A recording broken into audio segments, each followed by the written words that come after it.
Baik, Assalamualaikum warahmatullahi wabarakatuh. Perkenalkan, nama saya Irmanur Latifa dengan NIM 19405241024 dari kelas A. Jadi di sini saya akan menjelaskan bagaimana cara untuk membuat peta kemiringan lereng. Di sini saya mengambil contoh dengan membuat peta kemiringan lereng Kabupaten Sleman.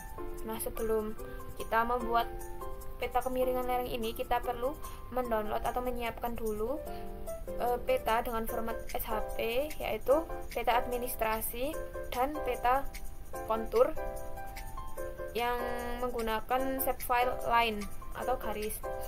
Oke, pertama-tama kita masukkan dulu petanya dengan mengeklik tool add data. Nah, di sini saya sudah mengonekkan ke folder yang menyimpan data-data peta ini. Di sini ada banyak, tapi kita hanya menggunakan yang peta administrasi. Kita add. Nah, seperti ini petanya. Kemudian juga kita menggunakan peta kontur.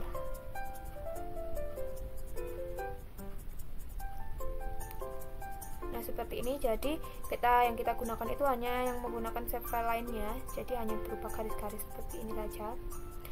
Ini untuk yang peta administrasi, kemudian ini untuk peta yang kontur seperti ini.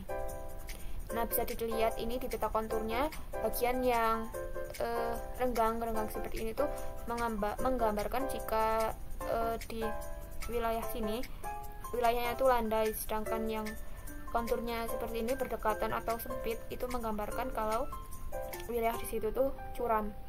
Nah, ini itu ya, sebagai contoh, ini di wilayah Puncak Merapi, tentu saja di sana konturnya sangat curam karena ada gunung, jadi konturnya lebih curam. Oke, tahap pertama untuk membuat peta kemiringan lereng ini atau slope, kita pertama harus memberikan koordinat pada peta ini. Klik layer, kemudian properties. Nah, di sini kita menggunakan koordinat sistem WGS 184 UTM zone 49S. Kita klik OK. Nah, ini sudah. Kemudian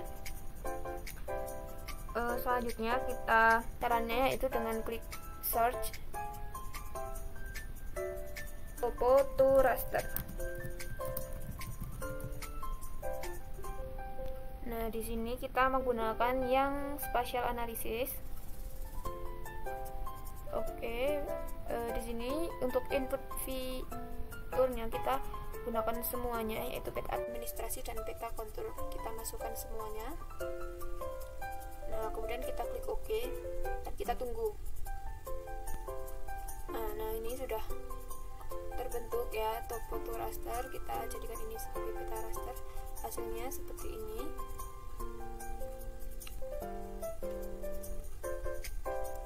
Oke, tahap selanjutnya kita ekstrak by mass. Caranya kita cari di search ini juga.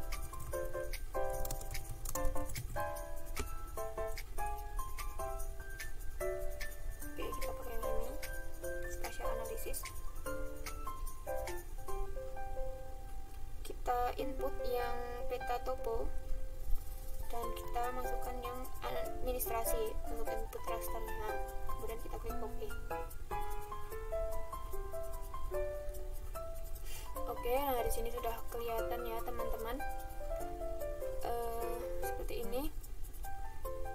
Ini ketinggian untuk yang warnanya putih seperti ini. Ini tuh menandakan tempatnya tinggi, dan yang wilayah yang berwarna semakin gelap itu berarti tempat yang lebih rendah. Jadi semakin terang maka semakin tinggi. Kita ubah saja ininya, warnanya biar lebih menarik. Nah, seperti ini. Jadi untuk yang warna biru tua ini berarti menandakan tempat yang tinggi, sedangkan yang berwarna merah seperti ini berarti tempatnya itu lebih rendah. Oke, tahap selanjutnya yaitu kita melakukan analisis slope. Caranya kita aktifkan tool architect toolbox ini, kemudian kita klik yang ini yang spatial analysis tool. Ini bisa teman-teman lihat yang analysis spatial tool. Kita klik, kemudian kita cari yang surface dan kita klik yang slope. Oke, di sini sudah muncul. Kemudian masukkan input rasternya, kita gunakan yang extract topo. Nah, kita maukan outputnya itu yang degree dulu ya. Kita klik OK.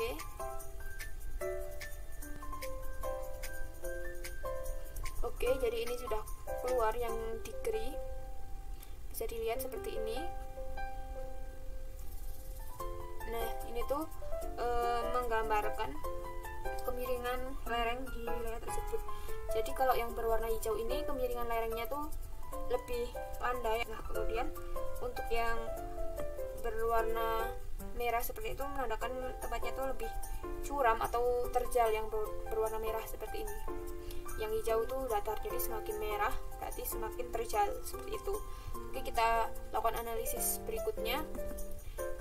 Yang tadi kan sudah yang degree, berarti sekarang yang persen.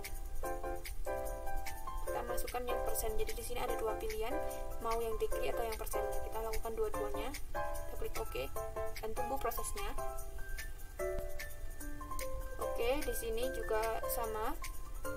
Yang hijau itu berarti menandakan wilayah yang datar atau landai. Yang berwarna kuning, merah, orange seperti ini menandakan wilayahnya tuh terjal ya teman-teman, atau curam nih. Di sini kebanyakan tuh di wilayah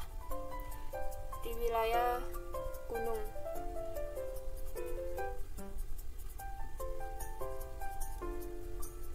Oke teman-teman, kita lakukan analisis yang berikutnya. Nah, untuk analisis berikutnya kita melakukan klasifikasi ulang pada lahan ini. Jadi klasifikasinya kan seperti ini. Nah, kita masukkan klasifikasi ulang. Nah, sebelumnya kita rename dulu. Oke, yang ini yang barusan kita analisiskan yang persen. Nah, kita ganti nama dulu menjadi, namanya itu menjadi persen. Apply. Oke. Nah, kemudian yang ini yang tadi kita ganti nama menjadi derajat.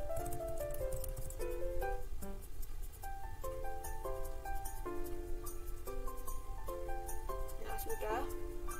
Ini bisa kita ubah-ubah lagi juga warna-warnanya kalau kita mau. Tapi seperti ini saja. Nah, kemudian untuk melakukan klasifikasi ulang kita klik yang seperti tadi yang reclass. Ya, di sini tuh ada di spatial analysis tool di sini, dan ini reclass. Kemudian kita klik yang reclassify. Nah, kita masukkan inputnya. Yang pertama kita yang persen dulu. Kemudian reclass field-nya value. Nah, di sini kita klasifikasi dulu.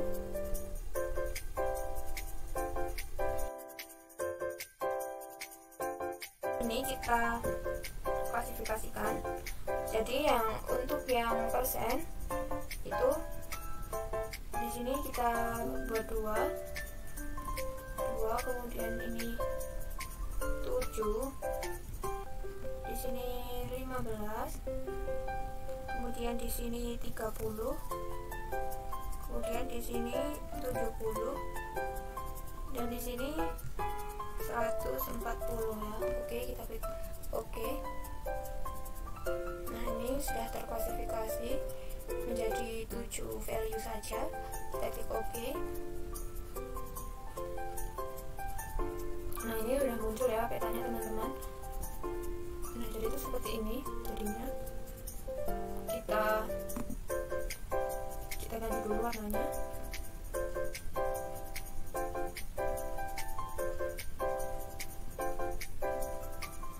Oke, seperti ini. Ini yang berwarna biru itu menunjukkan wilayah yang terjal atau curam. Nah, yang berwarna merah ini menandakan wilayah yang datar atau lebih landai, seperti itu. Oke, Oke, kita buat lagi yang derajat ya.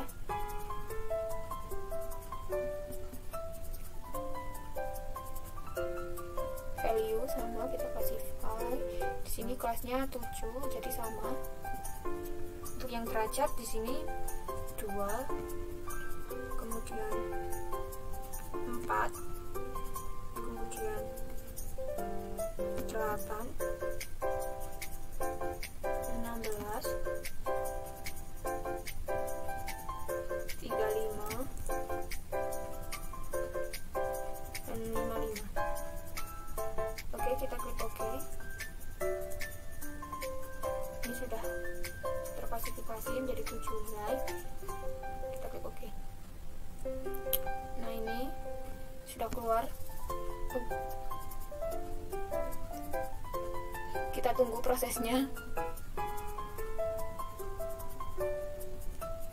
Nah, sudah keluar ya teman-teman. Ini kita ganti dulu warnanya biar sama agar lebih mudah untuk dianalisis. Oke, seperti ini.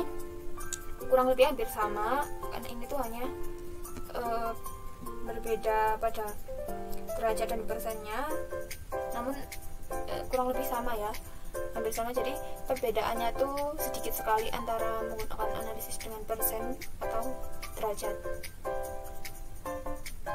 Ini sangat kecil perbedaannya kalau dilihat. Mungkin ini saya berikan contoh di daerah sini itu ada sedikit perbedaan antara yang persen dan yang derajat. Dan ini yang derajat seperti ini yang persen. Nah, di sini ada pertambahan merah-merah seperti ini. Jadi perbedaannya tuh kecil sekali ya teman-teman, antara derajat dan persen.